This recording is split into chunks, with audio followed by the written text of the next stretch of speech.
is up, guys? Angel Bags here. Welcome to the first episode of the Fittest Fighters. I am here with none other than Rob Myers, otherwise known as MH Swift or Swift. Is it MH Swift or Swift?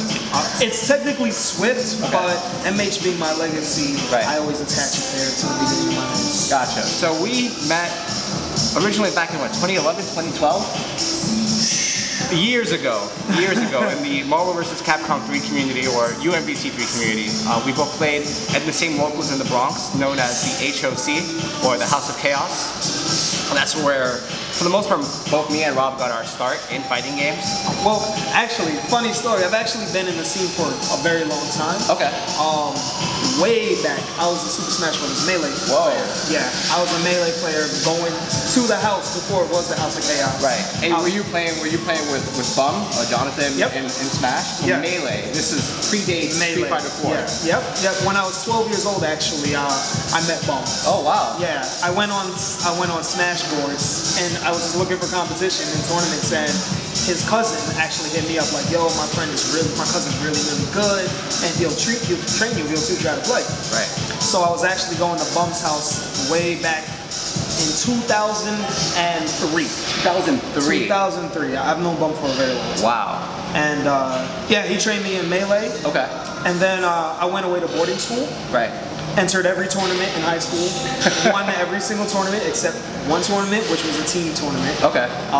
And then I came back and everyone was playing Street Fighter and Marvel. Wow. So then who did you play in Melee?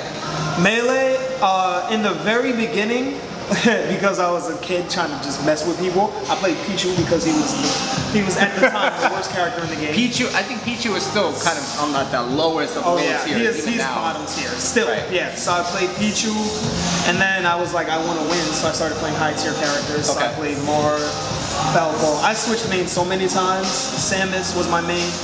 But I think at the highest level of my play, Jigglypuff. Okay. Jigglypuff was my main. Nice. So you transitioned, just like myself, you transitioned from playing video games to personal training. Yes.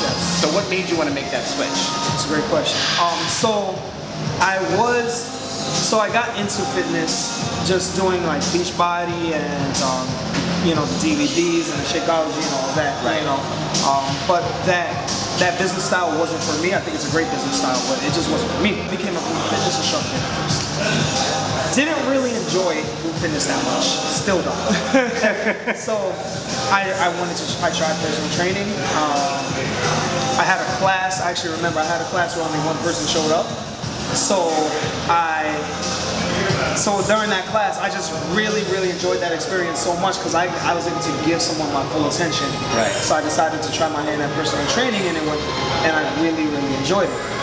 Now the issue was I was still trying to be a pro gamer while being a personal trainer. Okay. And at a certain point, I realized in order to survive and in order for everything to be lucrative, I had to put all my focus into one. Okay. Or at least I chose to put all my focus into one. So I just picked, and the gaming became a hobby, more of a hobby, and the training became the career. So what's your training style like? Because you know, you have people who adapt CrossFit ideologies, powerlifting ideologies. You know, you have your prototypical growth split, right? So what's your preferred training style? When you train clients, when you train yourself, what's your style like? Great question.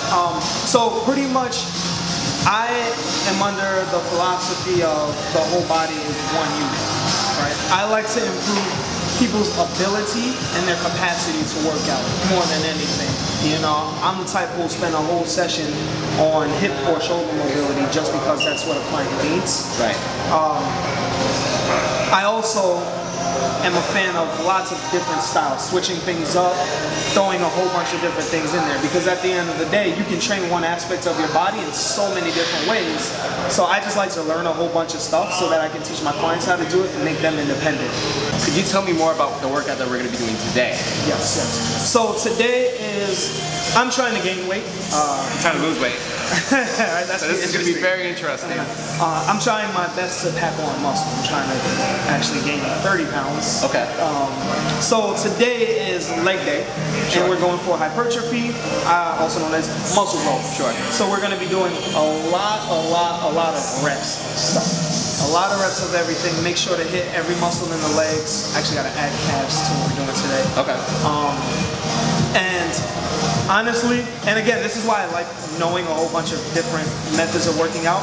I don't feel like going to the squat rack and stacking up a whole bunch of plates. I enjoy it, yes, I just don't feel like doing that today. So we're just gonna mess around with mostly kettlebells today. Goblet squats. I love pistol squats because they're fun and difficult to do. I hate pistol squats. I love them because. But I'm gonna love them today. Yeah, I like them. Yeah, I like them. They're fun. They're so humbling. Yeah, they are very humbling, very difficult to do, and I really get a lot from that. So we're gonna be doing a bunch of that. Sounds good. Yeah, hit these legs, baby. All right, guys, enjoy the workout. Well, today we're working on legs. One thing that's super important is going to be the warm-up, right? Warm-up is how we prevent injury and really ensure good form. So we're going to do a bunch of different little circles, kind of get the joints moving, prepare the connective tissue, ligaments, all of that stuff. Then, of course, I enjoy complicated moves. Now, we're starting with walking lunges because glutes are just extremely important. The glutes, the abs, they're really important for hip movement and hip control, and the hips really dictate the flow of your center of gravity. So walking lunges, they get my glutes on fire. They get them pumped up right away. So we're gonna start with that to make sure everything else goes pretty well. So if you notice, I'm actually going at a slower tempo than Rob. This is to promote balance over intensity. By doing a unilateral exercise like a walking lunge, you can not only get an intense workout, but you can also improve the coordination of your body.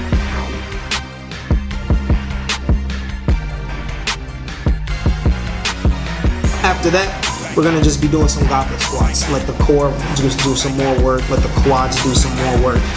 Goblet squats are extremely useful because the way you hold the kettlebell forces the core to do even more work and really forces lat engagement. So we're actually gonna get a little bit of back going too, just a tiny bit.